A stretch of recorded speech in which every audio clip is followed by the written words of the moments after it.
2 years later, I was standing by the window of my bedroom, clutching a newspaper with the headline, "Former Bodyguard of Politician Released on New Evidence."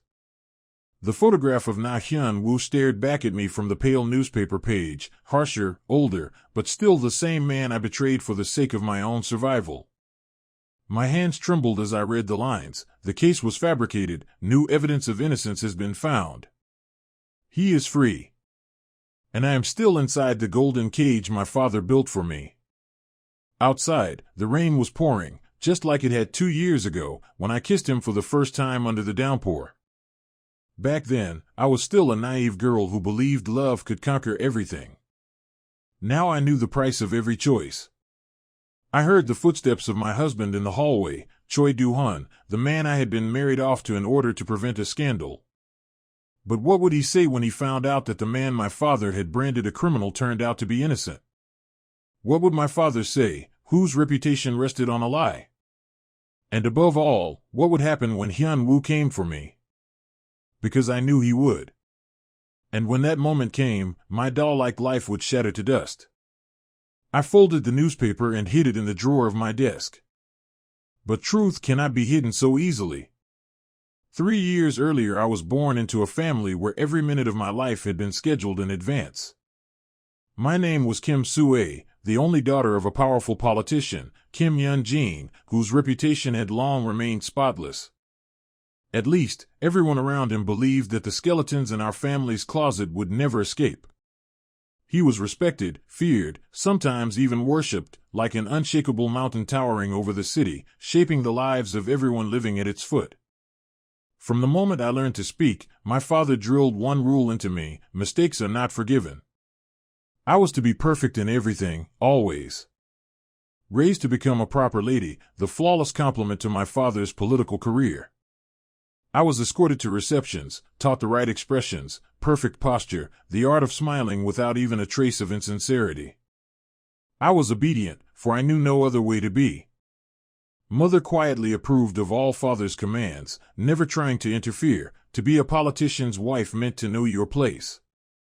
From a young age, I understood that the same fate awaited me, because father had already chosen a suitable match, Choi Do-hun, heir to the country's largest law firm. I was 15 when I first heard his name at a family dinner.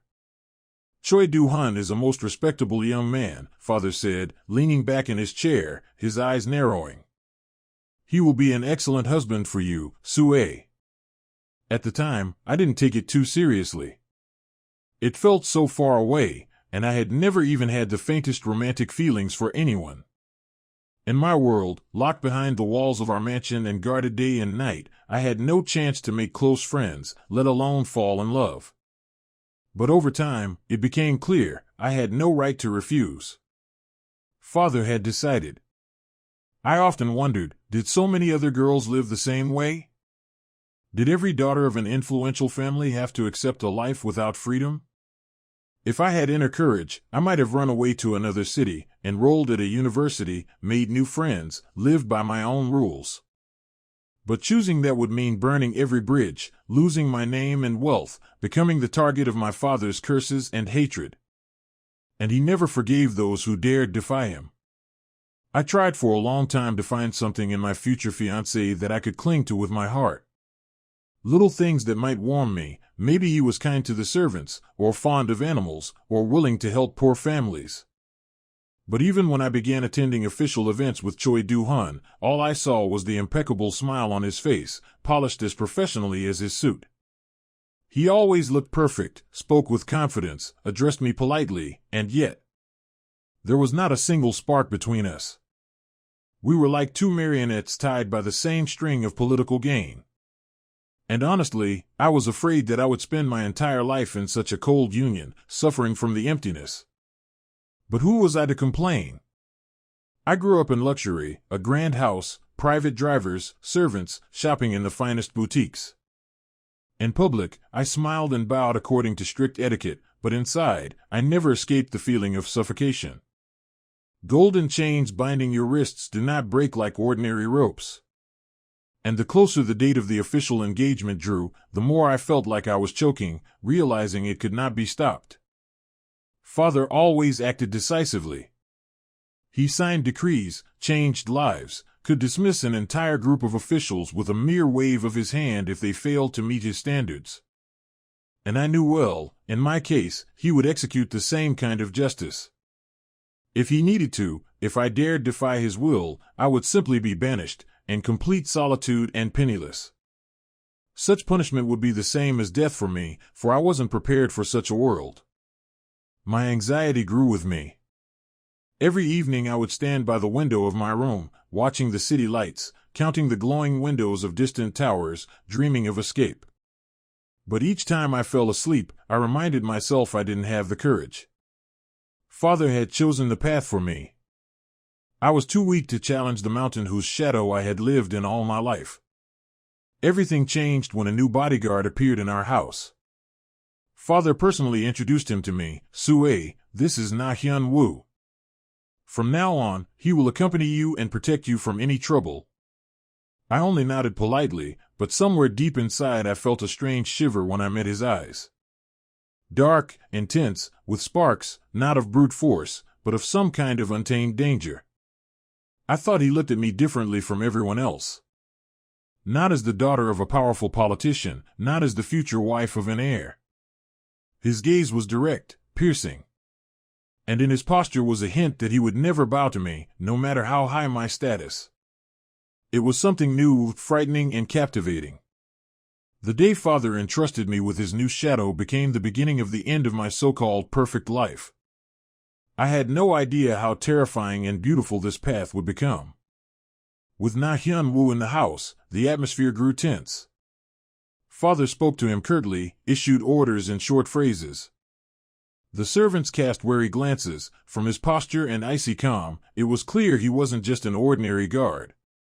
I even suspected he had ties to military intelligence or special services. Father only chose the best.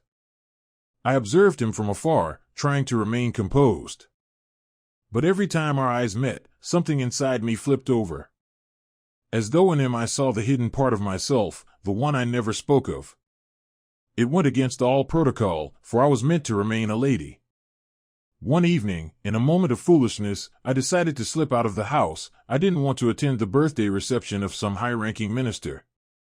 For Father, it was just another item on his endless list of family activities, where we had to pose for the press.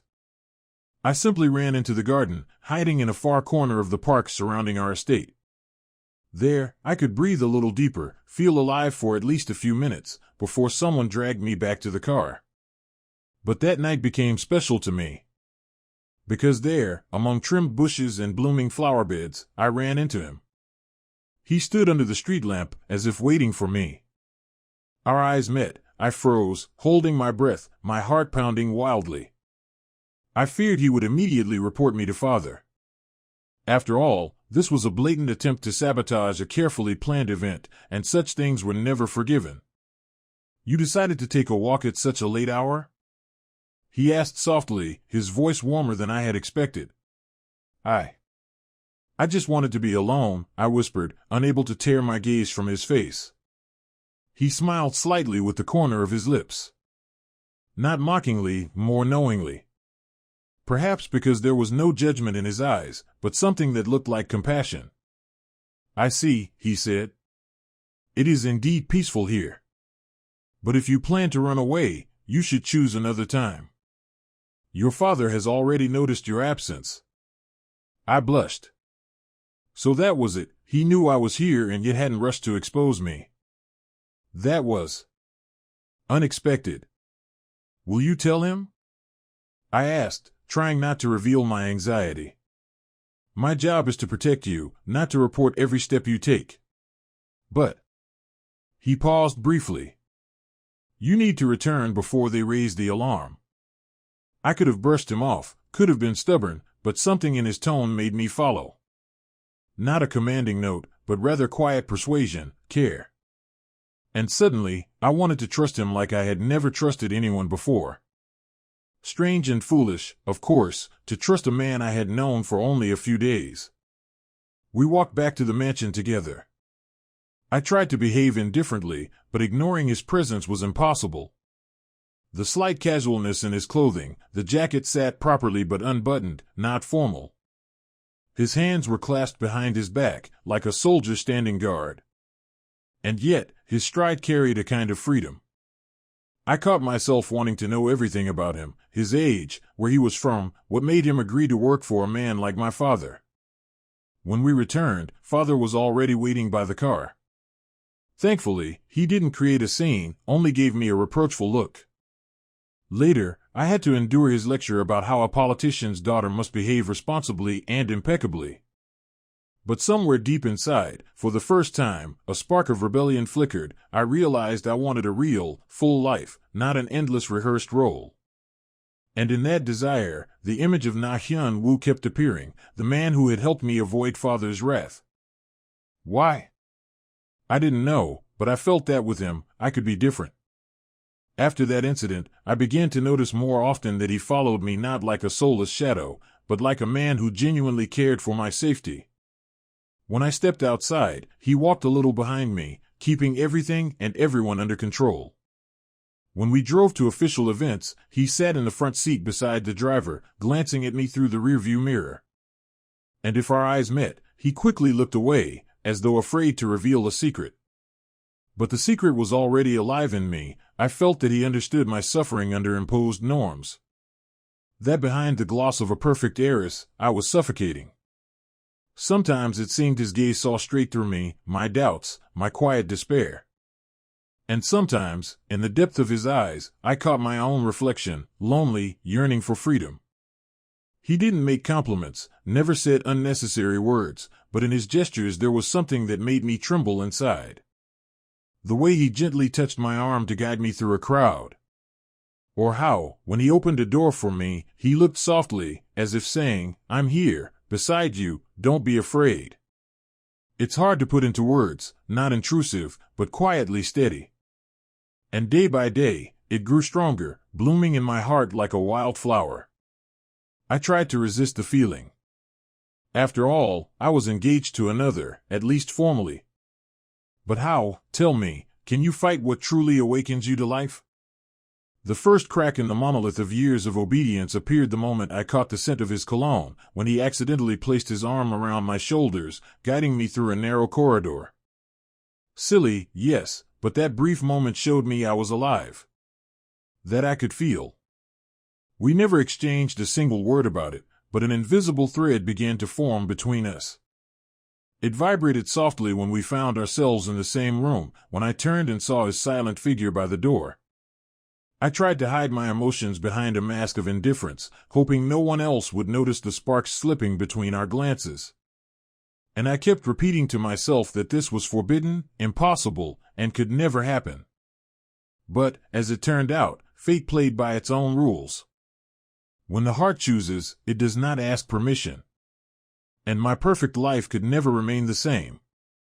The following weeks rushed by in a blur of receptions, dinners, meetings with influential people. I had to accompany Father, smile, nod, recite memorized phrases. Kim Yun-jin was thriving, the deal with the Choi family grew stronger, and the date of my engagement already appeared in the news. I had to shine in expensive evening dresses, endure the flashes of cameras, and beside me always stood Choi Do-hun, flawless, like a marble statue. He was polite, attentive, and by every standard an excellent match. But I saw it, he looked at me without love. It was a deal. A deal in which I was merely currency. Na Hyun Woo followed us as a bodyguard, stayed in the shadows, avoided drawing attention. But I felt him. Each time our eyes met, a sharp, painful desire flared inside me. Forbidden. Unrelenting. And one evening, at a reception celebrating the signing of an important political contract, I couldn't take it anymore. My disgust at my flawless appearance turned my smile into a stiff mask. Father noticed and whispered into my ear, "Pull yourself together, Sue." But I couldn't. The suffocating sense of being a puppet in someone else's hands overflowed like bitter water, and I realized I would run again. I waited for the right moment and slipped out through the back door. Outside, as fate would have it, the rain was pouring down. Loud, warm summer rain I usually only watched through a window. water streamed along the sidewalks, and I stood beneath an awning, choking on freedom and fear at once. I didn't know where to go, but I knew I couldn't return yet. Then I heard familiar footsteps behind me. I turned, and there he was, standing on the wet asphalt. No umbrella, raindrops clinging to his hair, his black suit already soaked through. City lights reflected in his eyes, and his gaze was piercing, tense. "Why did you run away?" he asked quietly, lowering his voice so as not to draw attention. "I can't stay there any longer," I breathed. I needed to go out, to breathe. He looked at me for a long time, without reproach. It seemed he understood that I was suffocating in my perfect image. Then, silently, he shrugged off his jacket and placed it over my shoulders, deciding, perhaps, that I needed to be shielded from the cold rain. But he said nothing. I stood there, my heart pounding faster than the raindrops on the ground. "You can't stay here," he finally said. "You'll catch a cold. And besides, your father will notice your absence." "Let him notice," I exhaled. "Let him finally hear that I'm tired of being a puppet." My voice trembled, whether from the cold or the surge of emotions, I couldn't tell. I looked at him through the veil of rain, and suddenly, in his eyes, a spark flared. He took a single step toward me, then another. And I forgot how to breathe. "You shouldn't do something you'll regret," he said, and I heard a husky note in his voice. "Maybe I'll regret it if I don't," slipped from my lips. I didn't know what had come over me, but this desperate courage flooded me. Glancing around and seeing no one nearby, I stepped closer to him, so close I could hear his heartbeat. He was tall, water dripping down his hair, and I tilted my head up to meet his dark, secret-filled eyes. "What do you want?" His whisper sounded like a warning, yet also like an invitation. "I don't know," I admitted. "But I can't keep living by someone else's rules." We stared at each other for what felt like an eternity, as though time itself had stopped. Then I reached for him, abruptly, clumsily, as if afraid he would pull away. And for a moment it seemed he might. But in the next heartbeat, his arm slid around my waist, and he leaned in, answering my kiss. It was my first kiss of true will, not dictated by formality or duty. At first tentative, searching, then sweeping everything away. I heard the rain pounding harder, saw the glare of distant headlights, but it all blurred into one vague picture. All that remained were his lips, slightly salty with raindrops, and his arms holding me tightly. A wave of feelings engulfed me, so strong I thought my legs would give way. As though I was dissolving in his warmth, a fiery whirlwind igniting in my chest. It was a moment I would never forget, under the rain, in the arms of the man I had no right to love. Yet nothing had ever felt so right. When we finally pulled apart, he looked at me as if searching my eyes for confirmation that this wasn't a dream. "This is wrong," he murmured barely audibly. "I know," I answered, breathing unevenly. "But I can't help it." He closed his eyes as if wrestling with himself. I understood that he was a man for whom honor and duty meant everything.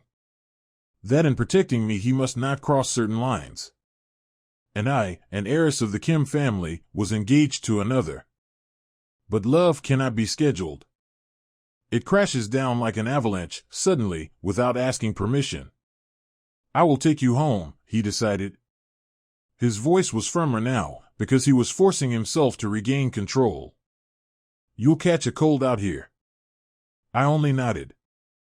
We walked to the car left nearby in silence. The downpour seemed endless, as if it were washing away the guilt of that kiss from us, or perhaps, on the contrary, crying out that we had sinned. But in that moment I wanted to know nothing except that in his arms I had felt alive for the first time. We were silent all the way back. My heart hammered like crazy. I watched the raindrops run down the glass from the corner of my eye, but my mind kept repeating the same thought: I kissed him. I actually did it. Fear and euphoria mixed inside me, desperately arguing with each other. I expected a storm to break at any moment, my father to call, or his furious face to appear in the mansion doorway. But nothing happened. When we pulled up to the house, he slowed at the back entrance. Before I stepped out, he touched my hand lightly, stopping me. "I understand this could cost you." "Very dearly," he said. "I shouldn't have." "We both shouldn't have," I admitted, feeling a fresh wave of warmth at the brush of his fingers. "But I don't regret it." He looked at me for a long couple of seconds, as if trying to commit every feature of my face to memory, then withdrew his hand and gestured for me to get out. That brought me back to reality. Father was in his study and, it seemed, still unaware of my escape. Perhaps some political negotiations were more important to him than looking for me. Either way, I slipped into my room without attracting attention. I could not sleep until morning. The memory of the kiss burned my lips like fire, and I knew I could no longer pretend nothing had happened. From that moment, everything changed. We began to exchange furtive glances, as if afraid of being caught. And we weren't wrong. Father was too suspicious. His men watched everything. Yet the wave of passion between Na Hyun Woo and me only intensified. I didn't know what to do. Could I tell my father I had fallen in love with a bodyguard? Could I call off the engagement? That would mean war with my family, a war that would inevitably end in my defeat. Meanwhile, we found tiny opportunities to be alone.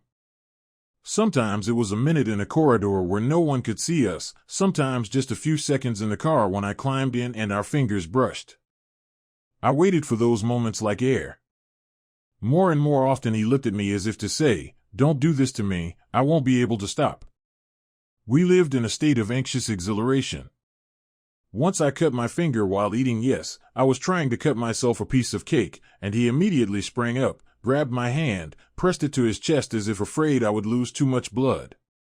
It seemed a trivial thing, but inside me everything turned upside down. In my father's gaze at the table I caught a flicker of puzzlement. Perhaps he sensed an excessive reaction from the bodyguard. But he reached no conclusions yet.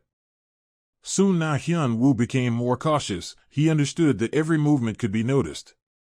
He tried to keep his distance, but I could see the fire burning inside him, and he was simply trying to hide it. And at some point I decided to do the impossible, stage an escape, but this time deliberately. Out of the city. If only for a few hours, to be away from the ever-watchful eyes.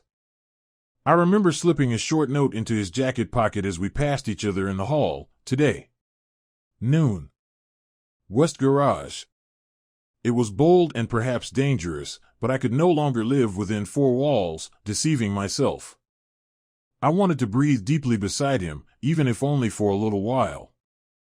At the arranged time I stood in the garage, trembling with fear and anticipation, among the many cars. Then he appeared, in a plain black shirt and trousers, without his usual jacket. His eyes reflected prohibitions, anxiety, and quiet admiration.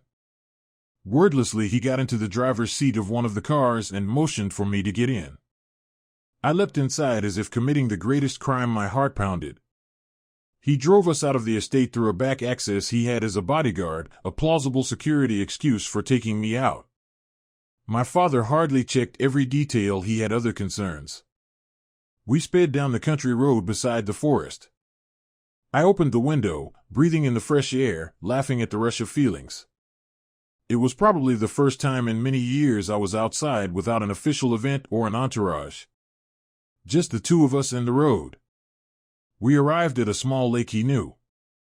A calming silence greeted us and birds sang in the branches. I got out of the car and looked around. No trace of city bustle, only rustling leaves and a cool breeze. My chest felt light, as if all my problems were left far behind. I never thought I could just leave like this, I admitted as we walked toward the water. As if I escaped from my own captivity. "You have the right to freedom," he replied softly. "Even if just for a moment."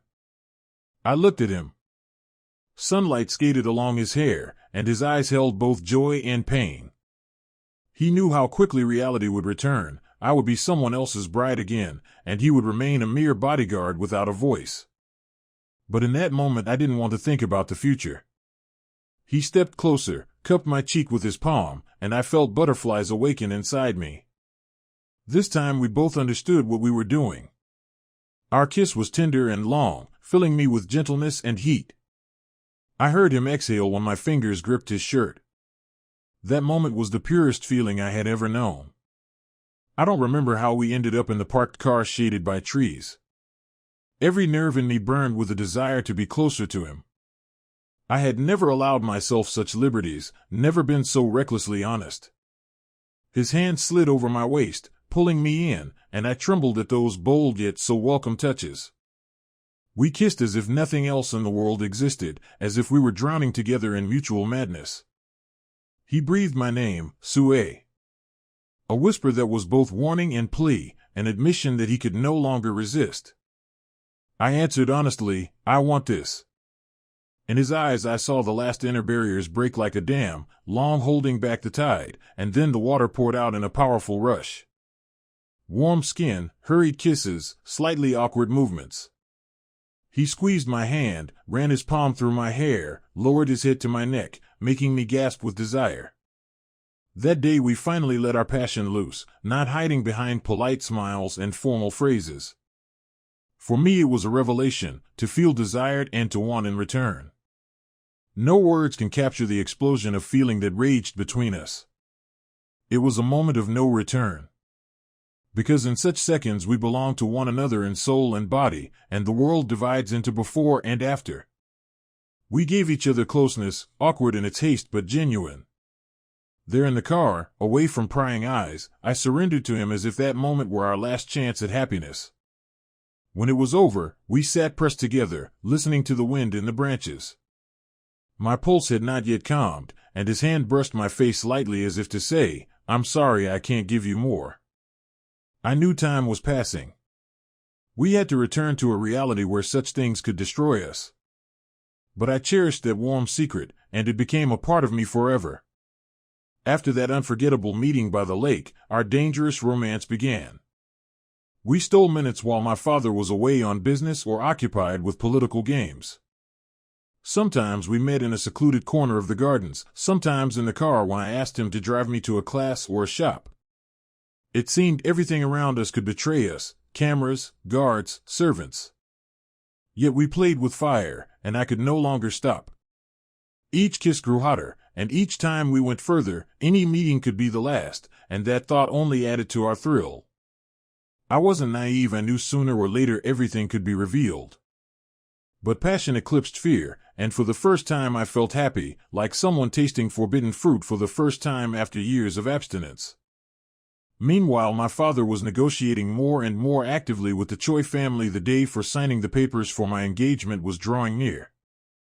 I knew what it would mean, another step toward a hopeless marriage. And I found myself asking more and more often, do I want to rebel, refuse, and run away with Na Hyun Woo? But I lacked the courage. I was afraid that if my father learned the whole truth, he would destroy us both. He was a man who would do anything for the sake of his reputation. I had no doubt he would find a way to punish us. Our secret meetings remained my only island of happiness. When we were alone, I forgot everything. It was amazing how quickly I grew used to his touches, to his confident hands, to his whispers, to the way he said my name between kisses. Sometimes we stayed in my room, risking being caught. Sometimes we left under the pretext of urgent business to some empty hotel far from the center. I could describe for hours the rapture I felt the first time I was in the same bed with him, when his body pressed against mine and our moans were drowned out by the pulse pounding in my ears louder than music. But the idyll could not last forever. Father began to suspect something. I saw how often he shot me sideways glances, asked more questions about where I had been and why I looked so distracted. He felt me slipping away, like a snake through his fingers. And he could not allow that. Then, out of the blue, thunder struck. One night I woke to a sharp knock at the door. When I opened it, a frightened maid was there. She said someone had attempted to assassinate my father. I was truly shocked. Despite all our conflicts, my father remained to me a mighty figure who seemed immovable. And now, an attempt on his life.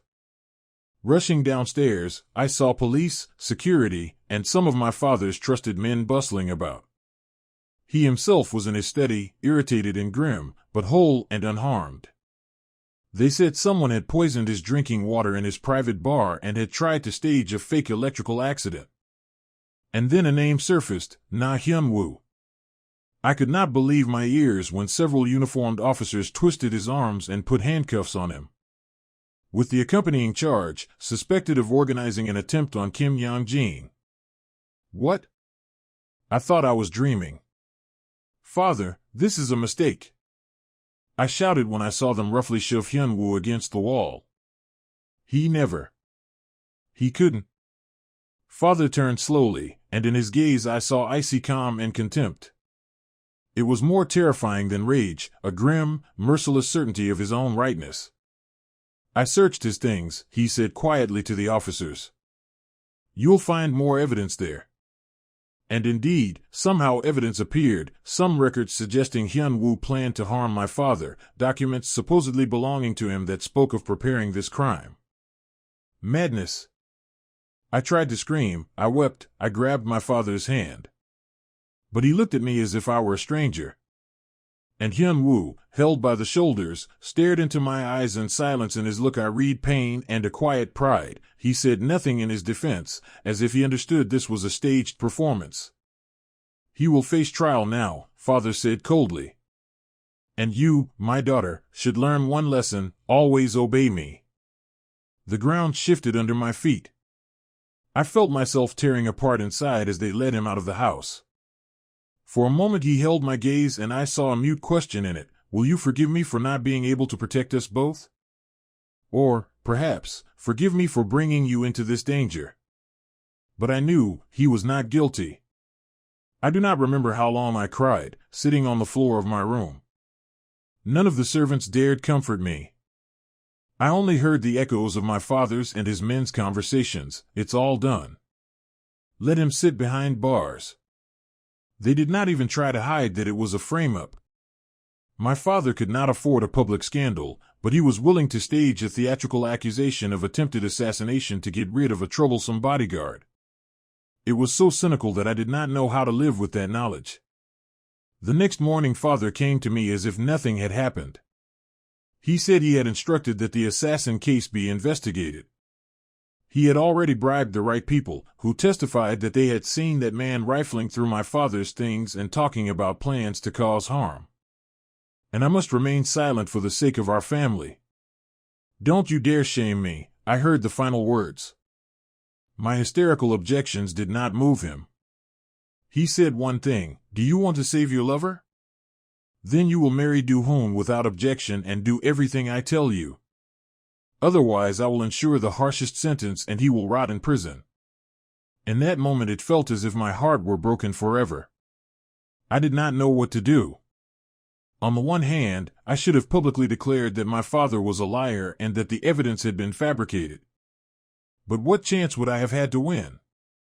He was a man who held power, connections, resources. And I was only his obedient daughter. And most importantly, Hyun Woo could suffer even more. Any attempt at resistance would lead to his execution or something equally horrific. It was punishment for our sin, for the courage to love one another. So I did what was required. I submissively signed the engagement documents. A couple of weeks later the case was closed with an extensive body of evidence. Na Hyun Woo was found guilty of the assassination attempt and sentenced to imprisonment. I have seen his face since only in nightmares, and then he reached for me and I, standing behind a glass partition, screamed and could not help. Sometime later my lavish wedding to Choi Do-hoon took place.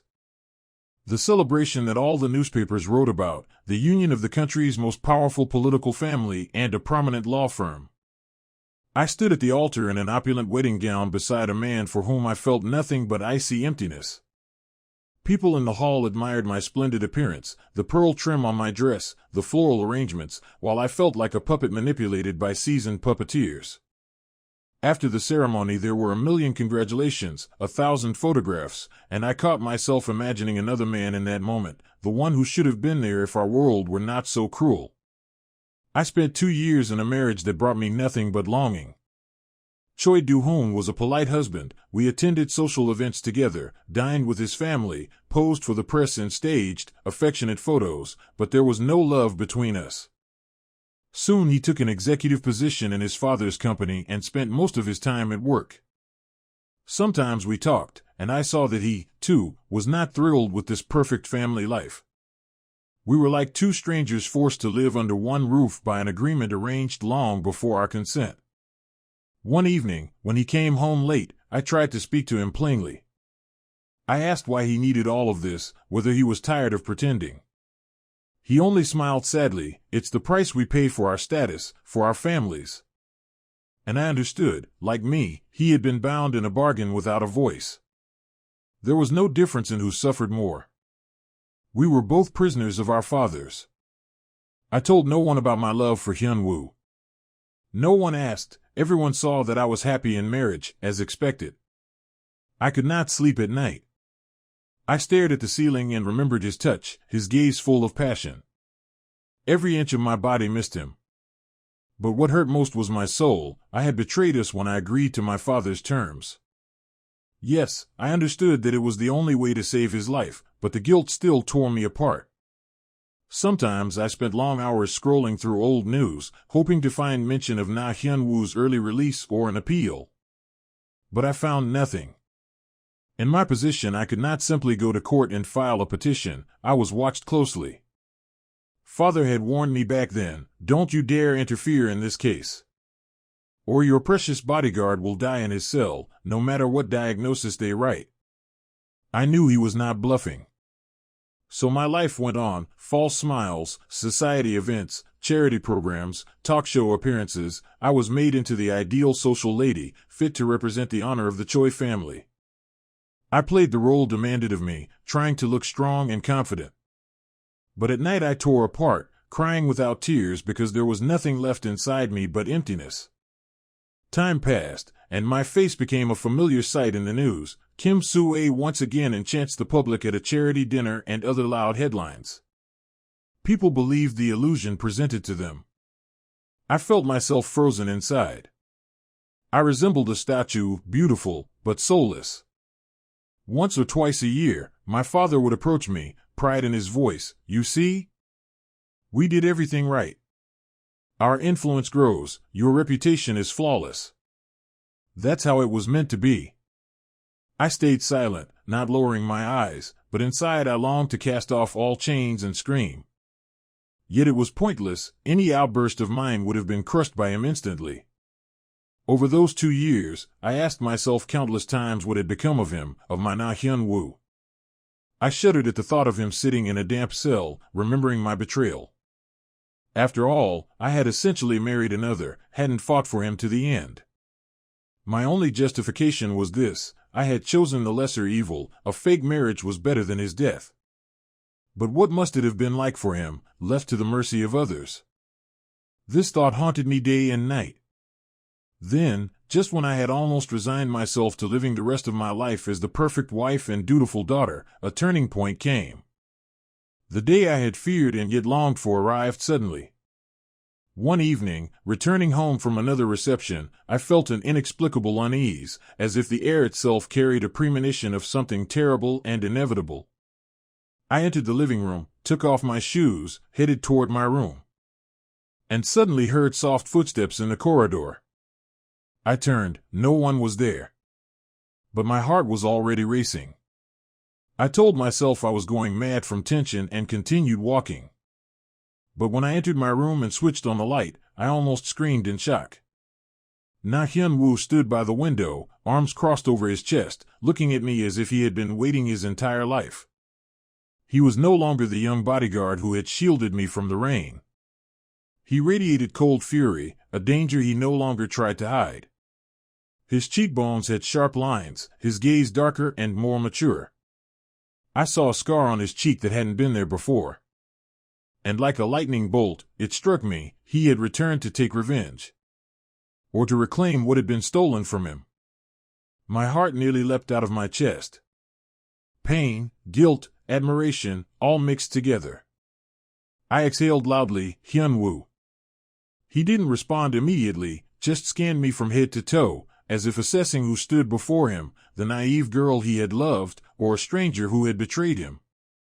"I've waited a long time for this day," he finally said. I couldn't find words, my tongue was frozen. I wanted to rush to him, to embrace him, to scream that I had never stopped loving him. But I saw his tension, his eyes burning with hidden hatred. It was as if he were battling himself, deciding whether to spare me or destroy me. "How?" I whispered. "How did you get free? What happened?" He smirked, and in that smile I saw a shadow of pain. New evidence surfaced, clearing me of all charges. Apparently, I didn't just die in that hole where they kept me. I whimpered, hands trembling. I wanted to approach him, but he raised a hand, warning me to stay back. "Don't you dare," he said, his voice steel. "I've dreamed for too long about burning everything belonging to the Kim family." I understood that he spoke out of anger and pain for the 2 years he had spent in prison. But a part of me pleaded, "Forgive me. Forgive me. I had to comply to keep you alive." Yet the words were stuck in my throat. And then he snapped, "You thought I'd let you go when I returned?" I didn't know what to answer. My whole body trembled with fear, desire, and guilt. He stepped toward me, and I pressed my back to the cold wall. The energy radiating from him was both terrifying and mesmerizing. The scent familiar, the movements sharper, rougher. "I've been waiting to talk to you like this, without anyone else," his voice dropped to a whisper. "To look into your eyes and ask, why didn't you fight for me?" I gasped for air, knowing he could intercept any word I tried to speak. But I couldn't remain silent either. I forced out in a half-whisper. "I saved you. He would have killed you if I hadn't gone along with his terms." I saw a flicker in his gaze, a brief warmth that was immediately replaced by a cruel sneer. "Oh, so you married that bastard lawyer for me? How noble. And no one asked me if I wanted to live 2 years in a basement cell, losing everything I had?" Tears streamed down my cheeks. I knew I deserved his reproach, but I understood, at the time, I had no choice. Either that or he would have died, and I couldn't have survived it. I had no other choice. I whispered. He stepped closer, and I felt his hot breath on my skin. For a moment, I thought he wanted to kiss me, but he stopped a millimeter from my lips. I could hear his heart pounding fast and fierce. "You're used to living in a golden cage, aren't you?" He ground out through his teeth. And I rotted in a stone pit, losing my mind. And every damn night, all I saw was your face. I gasped, unable to hold back, and the next second he grabbed my wrist, pressing me harder against the wall. His rage burned, but I read unbearable desire in it too. He hated me for my betrayal, yet still craved me. I could not resist. Silly as it sounds, I wanted to be in his arms again, to feel his warmth. "If you want revenge, take it," I breathed, trembling. I still belong only to you." For a moment, confusion flickered across his face, as if he hadn't expected such submission. Then he leaned down, gripping my face with his hand, and kissed me roughly. The kiss was full of bitterness, anger, and passion, everything that had simmered between us for 2 years. I tasted metal on his lips, the salty tang of my own tears, and surrendered to the intoxication. He pressed me to the wall as if he wanted to erase all those hours and days we had been apart. I heard his ragged breathing, felt his lips bite my neck, making me moan in pain and pleasure. I didn't resist. How could I, when every cell of my body, starved for him, responded in kind? I don't know how long we stayed in that frenzied clash of emotions. He lifted me and threw me onto the bed, then leaned over me, breathing as heavily as if he had run a marathon. In his eyes I saw torment, passion, and something else, something that said, "I still love you, no matter what." His touches were rough, but I accepted them all, tilting my head back as he tore off my blouse, slid his lips over my chest, sending waves of pleasure through me. I dug my fingers into his back, leaving marks with my nails. We both needed to release the accumulated pain and despair. It was our way of proving we were alive. even if tomorrow everything burned to ashes. This time there was no tenderness between us, only fierce, hungry passion. I saw him angry for the first time, and my desire only grew stronger. We were no longer the innocent, secretly loving people we once were. Now we were older, harsher, attacking each other with the greed of those long-denied warmth and air. For a few moments we lay silently, afraid to look at each other. Then he suddenly stood, picked up his shirt. I sat, clutching the sheet to my chest, feeling on the verge of tears again. "What happens next?" I asked barely audibly. He turned, pain in his gaze. "Next, we settle accounts with your father for everything he did to me." And without another word, he left, leaving me in an unimaginable swirl of emotions. He had returned to my life, burning everything in his path. And I didn't know if I was ready for the fire he had brought. The following days felt like a fog. I caught glimpses of Hyun Woo, in the corridor, outside by the car. He entered our house like he owned it, as if neither the security nor my husband intimidated him. Though, in truth, I hardly saw my husband. Choi Do-hoon had immersed himself in work projects and only appeared at home in the early hours. And from my father, I heard only brief, anxious messages. "Be careful, I feel someone is itching for revenge." He didn't specify who that someone was, though deep down he likely knew.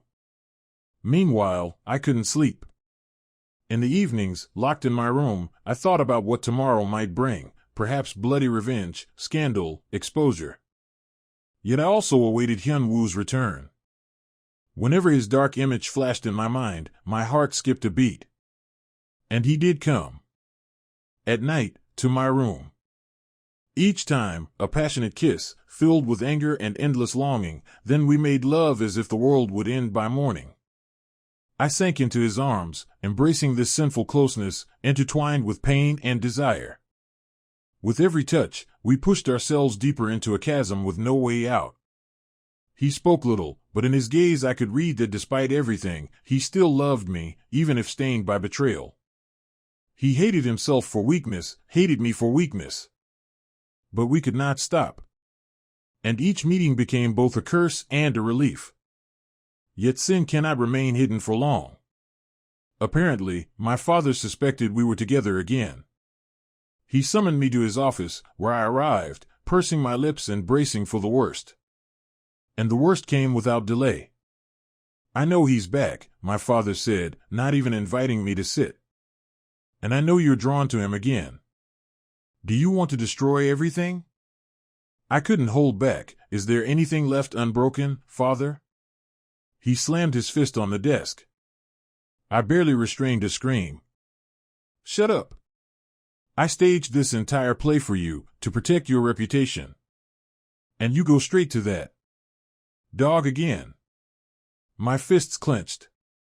"Dog, that's what he called the man I loved. Don't you dare insult him." I fired back, and my father's eyes blazed with fury. "You dare speak to me in that tone? I am your father." I drew a deep breath, realizing I was no longer the obedient girl. Let him hold my life in his hands, but inside me, indignation boiled. He is not to blame for what happened. You set him up, made him a criminal to detach him from me. Father burst into laughter, but it was icy and terrifying. "How dare you accuse me? I saved your skin so you wouldn't be at the center of a scandal. You don't even understand the power behind our family and the Choi family. If these rumors had leaked, you would have sunk, and I couldn't have saved you." He didn't understand that in saving my reputation, he had ruined my life. Perhaps it didn't matter to him. What mattered was preserving his influence and strengthening the alliance with the Choi family. "If you let that man cross our doorstep again, he will die," my father declared with cold ruthlessness. "I will drag him out from under the ground, but he will not escape me." I pressed my lips together, tears brimming, but I spoke exactly what I felt. "You won't stop at anything, will you, father?" He frowned. "I will do whatever is necessary." I understood the threat was real. One snap of his fingers, and Hyun Woo would be back in a cell or killed by hired killers, and the news would call it an accident. I left his office, feeling suffocated, wanting to vanish. That evening, I tried to speak with Hyun Woo. When he arrived, I begged him to stop, to leave, to disappear from my life, so my father wouldn't reach him again. I spoke of my fear for his life. But he listened, arms crossed, a steely glint in his eyes. Leave? After what they did to me? He asked, voice tinged with disbelief, unsure whether to laugh or cry. I can forgive everything, but not betrayal or the years they stole from me. I found no words, only tears streaming down my cheeks. I repeated that I didn't want him to die, but he shook his head. I don't care about my life if I don't get justice. Justice. A word rendered hollow in our world. I knew he hungered for vengeance that could annihilate my family. Yet I also saw how much that hunger hurt him.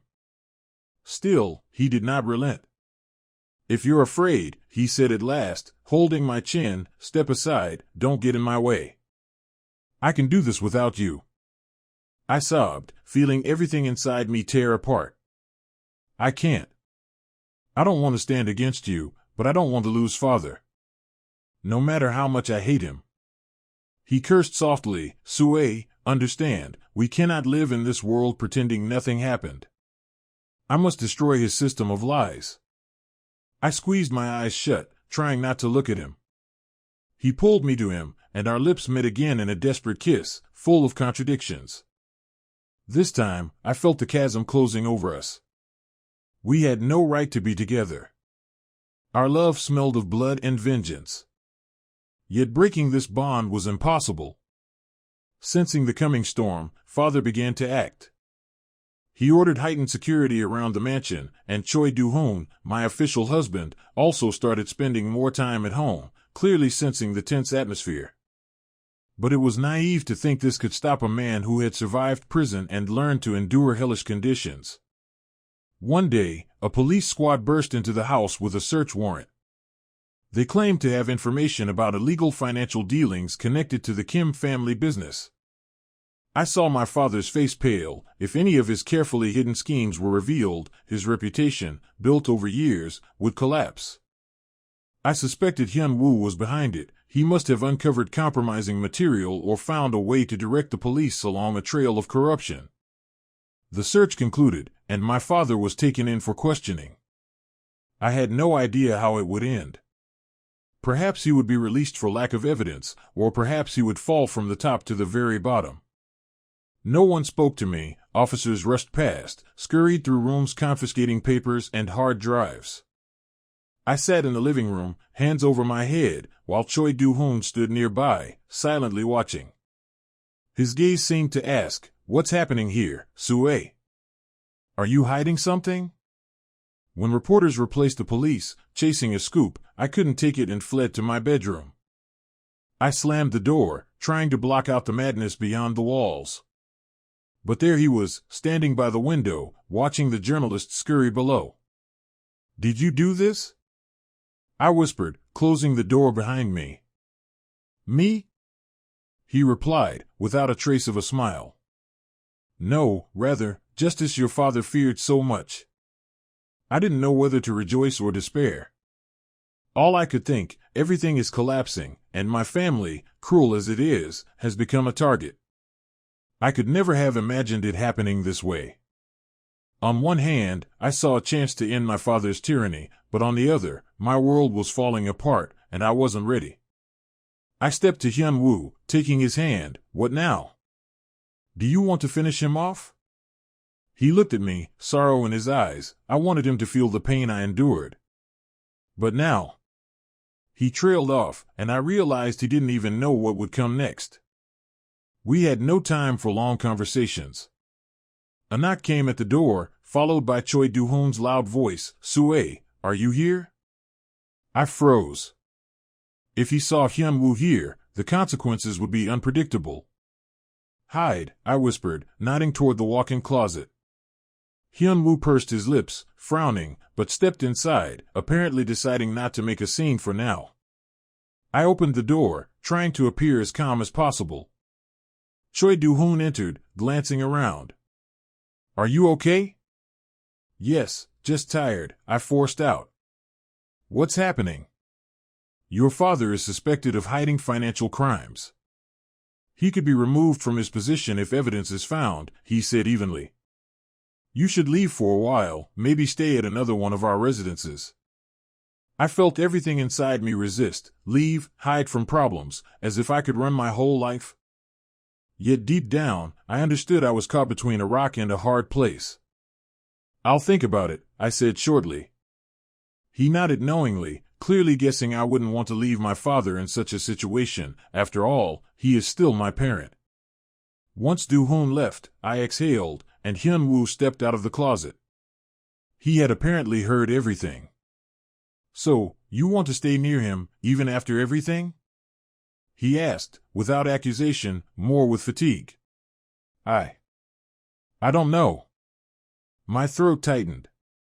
He's still my father, no matter what. Hyun Woo lowered his eyes, then gently touched my cheek with the back of his hand. I understand. But you understand me too. I can't just forgive everything he and those people did to me. We stood in silence for a long while. This time, no passionate kiss, no flashes of desire. Reality had pulled us in. We were both weary fighters, each with our own truth. And the only thing I felt, we needed a way out, but there was no path where everyone could survive and be happy. A few days later, Father was released under house arrest. It turned out the police could not continue the investigation without additional evidence. Someone above, perhaps, intervened to prevent a scandal. Yet Kim Yun-jin's reputation was seriously shaken, and I saw how furious it made him. He paced the house like a caged beast, calling on influential friends. Choi Do-hoon stayed away during those days, probably protecting his own reputation. I felt frozen, waiting for the resolution. And the resolution did not take long. One evening, Father called me and announced, "We are leaving the country until everything settles. Pack your things. And don't even think about arguing." His tone allowed no objection. But I understood what it meant. He was taking me away from Hyun Woo to sever our bond completely. Perhaps even to resolve the issue more radically abroad. I didn't know what to do. I felt it was the last day I could see Hyun Woo. At night, I waited for him in my room. But he didn't come. I sat on the bed until dawn, eyes wide, staring at the moonlight, cursing my helplessness. Maybe he realized I would have to leave and assumed I had made my choice. In the morning, I went down to the hall to tell Father I was ready. But standing at the doorway was Na Hyun Woo. He looked resolute, in a leather jacket, not the previous strict suit, and in his eyes burned that same wild courage. Father's guards rushed at him, but he instantly knocked two unconscious, displaying skills he must have honed in the military or elsewhere. Father, seeing this, grabbed his phone to call for help, but Hyun Woo ripped it from his hand and threw it aside. I froze in horror, realizing blood might be spilled. "What do you want?" Father hissed. "Want to show off again? You have no chance against my guards." But the guards were already unconscious, and the rest didn't dare approach after seeing Hyun Woo's lightning-fast reaction. "I came to take her," he said firmly, looking Father straight in the eye. "And no one will stop me." My heart pounded so fiercely I feared I might faint. Father shot me a furious glance. "Don't even think about it," he ground out. "Sue, you're going with me. Otherwise, He stopped, seeing Hyun Woo pull a gun from his pocket. He didn't aim it directly at Father, but the gesture spoke volumes. A thought flashed in my mind. Has he really decided to kill him? "I'm not going to kill anyone," Hyun Woo said, as if hearing my silent question. "But I won't step back either. I warn you, you won't take her." At that moment, I couldn't hold back. I stepped forward, standing between them, raising my hands. "Stop. Please stop," I shouted, looking from one to the other. "Father, how long will you torment us both? You know I am no longer the girl who obediently follows you. And you, Hyun Woo. You don't want this blood and violence to repeat, do you?"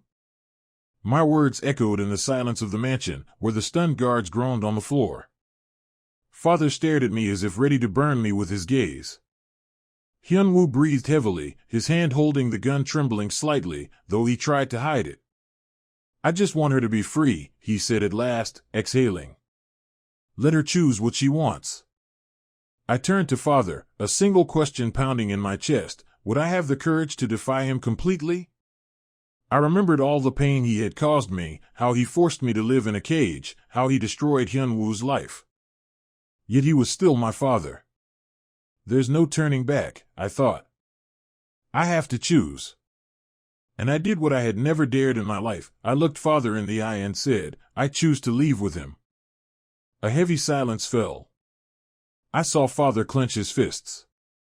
But he could no longer act. Next to me stood a man armed and clearly determined to go all the way, and his guards were neutralized. Moreover, if Father killed Hyun Woo now, it would spark an even bigger scandal, and he knew it.